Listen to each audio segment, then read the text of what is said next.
it's very nice to be back. I must say, I'm relieved because I wasn't quite sure how well it went last time. I spoke, I think, after Maureen Lipman, and anyone after Maureen is just an enormous anticlimax. And secondly, I think when people hear the name Hislop, they think it's going to be a laugh. But sadly, that's not what I do. You know, even my mother says, "Why do you write such sad books?" And I actually don't know the answer to that, but you know, I know that they don't have any jokes in them. So anyway, and following Patrick's talk about the sort of bloody internal conflict in Iraq, I hope you don't mind hearing about yet another similar situation which happened many years ago in Spain. That's the sort of backdrop for my new book, The Return. So last time it was leprosy, and this time it's a symptom. So you can see, you know, where's Ian, really? I did actually stop Ian from coming. I said, I get nervous in front of you, and then some other friends turned up, so I'm nervous anyway.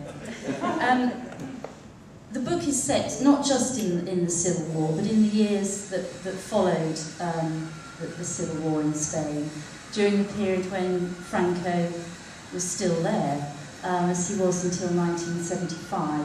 And in fact, the book also touches on that sort of period in the 70s. I do kind of feel a kind of guilt that there we were, us Brits, lying on the beach in bikinis where they weren't banned. And at the same time that we were doing that, Franco was still executing people in his jails, persecuting those who fought against him. So it sort of had a very long tale, that war. I thought I'd just talk a bit about what inspired me to write it, because I do try and answer my mother's questions sometimes. You know, what drew me to that particular period. Like the island, I expect some of you here have read it. I know you have, because you came and said incredibly nice things to me about it. That book was inspired on a very particular afternoon, on a very particular place, a former leper colony of Crete.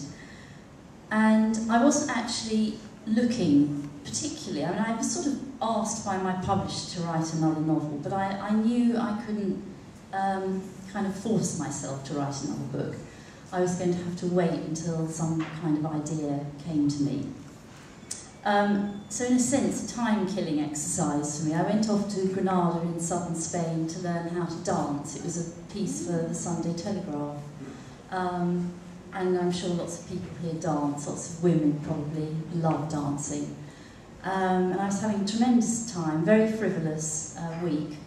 But one afternoon I thought I really ought to do something a bit more kind of cultural. This is not really totally intellectually satisfying. So I discovered that there was a little house on the edge of Granada, which was the summer home of the family of Federico Garcia Lorca, the playwright and poet. And I'd seen some of his plays in London. They're often put on at the National, and I have to confess I find them really difficult and quite dull. But off I went to see his house, because that's the kind of thing that you do when you're in a foreign country. You go and sort of look at stately homes or people's houses.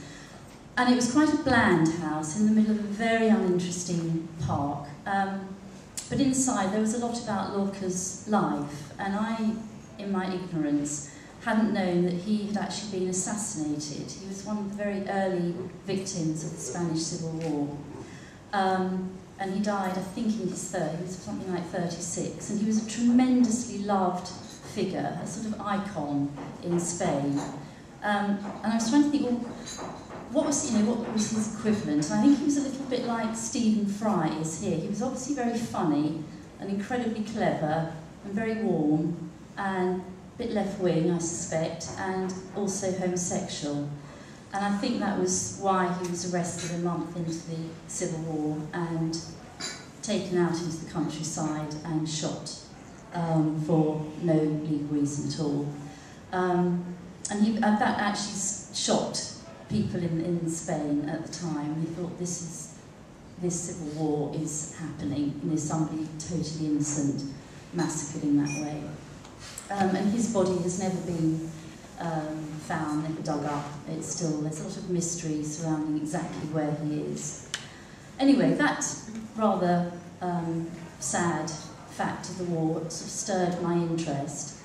And I learnt also while I was looking around the house that afternoon that he was one of 6,000 people executed in Granada, which is a very small city, during the first months of the Civil War. So in between my dance lessons I began to wander about the city to see if there were any monuments to those who died fighting Franco. And now I realise I was very naive. There were no monuments. There was a very big, sort of fascistic-looking monument to someone called de Rivera, who was a phalangist and inspired Franco with his fascist ideals. So there's a nice big monument for him, but nothing for the Republicans. So I then thought, how can I find out more? And I asked my host, who was a Spaniard, a young man who I was renting a room from, to tell me about the Civil War. And his reaction actually shocked me. He said, "Why do you want to know about that?" And I said, "Well, obviously it was a very large event here. I'd read some Hemingway and some Laurie Lee, and that was about all I knew. And I thought he would tell me the events. I just assumed that he would have been his family would have been on the Republican side. But he pretty much sent me away with a flea in my ear. So I came home, and off I went to the British Library and started reading.